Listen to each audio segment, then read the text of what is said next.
Ladies and gentlemen, hello, welcome to another episode of Nerf Versus on my channel. My name is Luke Triton, and today we're going to be comparing the Modulus ECS-10 to the Modulus Regulator.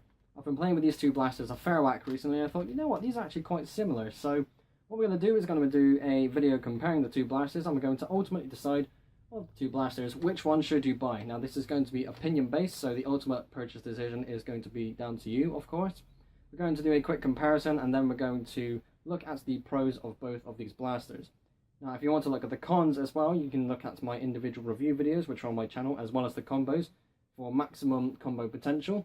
But for now, let's do a quick comparison. So they are both in the Modulus line, which means they have a lot of customization potential. They are both magazine fed, they are both battery powered with flywheels, and they both fire semi-automatic. The Regulator does have more fire capabilities, but we will get to that in just a moment. But we will start with the Modulus ECS-10. The Modulus blaster, the one to kickstart the Modulus line. Just imagine if this was Elite and Modulus never happened. What a time that would have been. So this is a semi-automatic magazine-fed blaster. Out of the box it comes with the 4 attachments you see here and a 10-dart magazine. The 4 attachments are as follows. We have a infinitely scalable barrel, which is one of the best barrels Nerf has ever made. You can see it attached to the end of the blaster here, just by moving it like that. And it has a nozzle to add more onto that. If you have 10 of these, you can put all 10 together. There will be a lot of wiggle, but still, that's 10 barrels connected. That's pretty cool. It has a rail on the top and the bottom, which allows for more customization, and it is, again, that's just what makes this one of the best barrels ever. It's nice and small as well, so you can easily slide this onto the end of something else and add, say, the long-range barrel on the end of here. Really nice indeed. We have a front grip, just a nice standard front grip, nothing too special, no gimmick to it. It's nice that this is just a standard good old grip. We have other Modulus attachments that, again, do stuff, ones that fold, ones that's a blaster, we have one that's a bipod, but this is just something nice to grab onto, which I, for one, do like. We have a scope, and this is a much smaller scope to the Modulus long-range scope, and I quite like that, actually. It's nice to have some more smaller, more compact versions of some attachments. So this is something I don't use too often, but I like that it exists. And the stock is the Modulus stock, of course, because it's with this blaster, but it's one of the best stocks that Nerf has made. It was recently replaced with the Regulator one, but this was really good because it can hold a magazine upright like this, and it was absolutely spectacular. The only other stock that could do that was the Recon stock, but it could only hold a 6-dart magazine sideways. Some people could squeeze in the 20-dart drum, but this can hold anything, even the larger drums, which is very good indeed.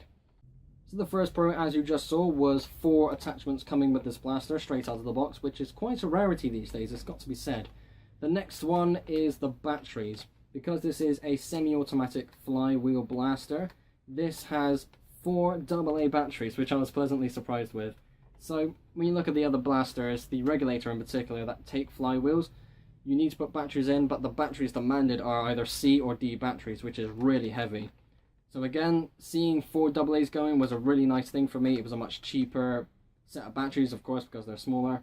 And when I'm holding it like this, because the batteries are inserted here, it's not pulling the blaster down at all. So I can walk around with a nice light build, as it is now even, and have a good amount of fun. The last good thing I will say about this blaster is the tactical potential. Because this is in the new Modulus line, it has a grand total of 5 tactical rails. 2 on the top, 1 on the bottom, and 1 on each side. So you can see me using my attachment here on the side rails, and it's just for fun. I mean, this is a toy, you need to remember that. You can be more goofy, more silly with this. And I love how that's a thing. The only other blasters in the past that would feature side rails was the Stampede, the Raven, and the Rapid Strike. Not that many blasters nowadays even have side rails, but it's becoming more common, and I do love that. So 5 tactical rails allows you to put more attachments on, and that is absolutely spectacular. And now we move on to the Modulus Regulator. Personally, I think this is one of the best Nerf blasters Nerf has ever made. So if you were to buy one brand new out of the box, it comes with 4 attachments again, which is quite the rarity as mentioned earlier. 3 barrel attachments, technically, and a stock. So we'll get the stock out of the way because this is a brilliant stock. This is just like the Modulus stock that you saw earlier, but this isn't flexible. This is one solid, thick, chunky build, and this is one of the best ones, again, Nerf has ever made. The other best stocks could be the Spectre folding stock, the stock shot that holds 4 darts, but in terms of tactical potential, this is, again, just one of the best. So going to the barrels, we have quite a selection here. I'll go to this one first because of its position. Yes, this is also a sight. So if you were to put this on a tactical rail, you could look down that barrel and you can use it as an optic. Interesting choice, and I kind of actually like that it's a thing now because this blaster comes with two of them. This is the other alternative. You can put them next to each other and make a super long barrel if you wanted. And because of that, they have the female tactical rail attachment point, which is very cool indeed. The other barrel attachment is this barrel handle attachment. There we are. This is something I've been wanting for a very long time when I was early in the days of Nerf. I originally thought this would eventually come out as a tactical rail attachment, so about here this will be something just to hold like that. But if it was a rail, it would be more prone to breaking, so to see it as a barrel is absolutely amazing. It does have a optic hole as well, so as you look down this site in particular, it lines up perfectly. There are very few blasters and very few sights or optic combinations that line up near perfectly. So as far as I know, this is the only build that you can use that would allow perfect alignment, which is understandable because this is how it's sold. It's also sold with two 12-dart magazines. Yes, none of that 10-dart banana mag rubbish, and two of them as well. Let me take out this one because this one's easier to take out. So there we go, that is what it looks like. It is not too big, but it's not exactly small either. Very good. Now the key selling point to this blaster is select fire. This is amazing. In the downwards position, there we go, we start off with single fire. So if you were to pull the rev trigger, then pull the main trigger, the mechanism inside will work in such a way where you only fire one dart. Moving it to the center is 3-dart burst. Again, the mechanism will move in the same way, but it will only work so you fire 3 darts, which is very cool. It's very cool to load in a full drum and just like that, just 3 darts at a time. It's very fun. And of course we have fully automatic. So this makes the, if I remember correctly, looking at everything else I've got down there, this is the 5th blaster, or technically it's the 4th blaster Nerf has ever released that is battery powered and fully automatic. The Infamous came out after this, so that will make that one the 5th. But you get what I mean, right? So it has 3 fire modes, and that is very, very fun. There's so much fun to be had with this blaster, and I absolutely love that it's a thing. There is one other thing I would like to bring out with these blasters, and this is more of a similarity than anything. But these are very similar in terms of shape, and I actually want to kind of show something else. So if I put this one down here, just 1 second. There we go, without falling over. There we are. So this is the Regulator. It's pistol grip, magazine well, then tactical rail. If you look at the Modulus, it is pistol grip, magazine well, secondary grip, then tactical rail. It is much easier to hold this blaster like this compared to the Regulator. And because it's got bigger batteries and there's more you can attach on the end, the Regulator dips down more. So this is definitely much better, and because it's lighter, it's so much easier to use. So there we go, that is this episode of Nerf Versus coming to a conclusion. It is now time to decide which of the two blasters we should buy. A quick run over of the pros.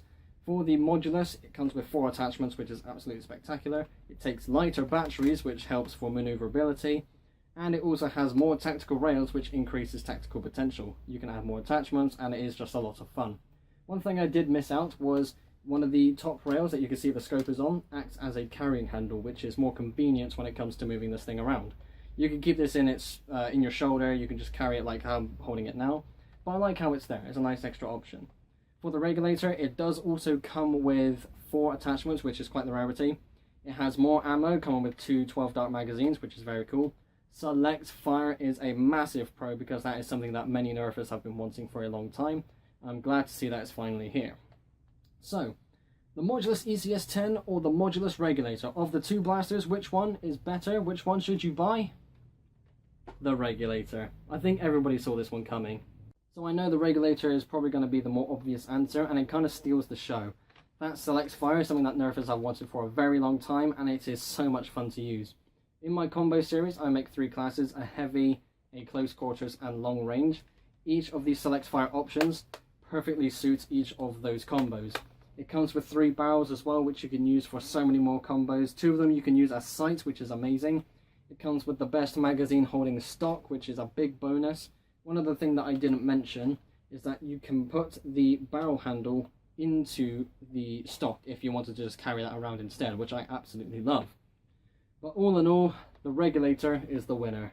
So there we go, that is this episode of Nerf Versus. One last thing I should mention, at the time of recording this, here in the UK at least, neither of those blasters are on the shelves, which is a bit of a concern because the Regulator came out in 2017, around the same well, maybe not the same time, but in the same year at least as the Raven Fire. And here in the UK, the Raven Fire has only just come out on shelves, so potentially, if the Regulator comes on shelves here in the UK, that is definitely one to pick up, because a brand new blaster is much better than a second-hand blaster. But even though they are both second-hand, you can still get them for good prices. But nonetheless, I hope that has helped in making your purchase decision for yourself. There's no reason not to buy the Modulus ECS-10 either. It's a really good blaster, but of the two, I would rather go for the Regulator. Ladies and gentlemen, thank you all ever so much for watching. Be sure to like and subscribe if you haven't already. I will see you all in the next episode. Bye.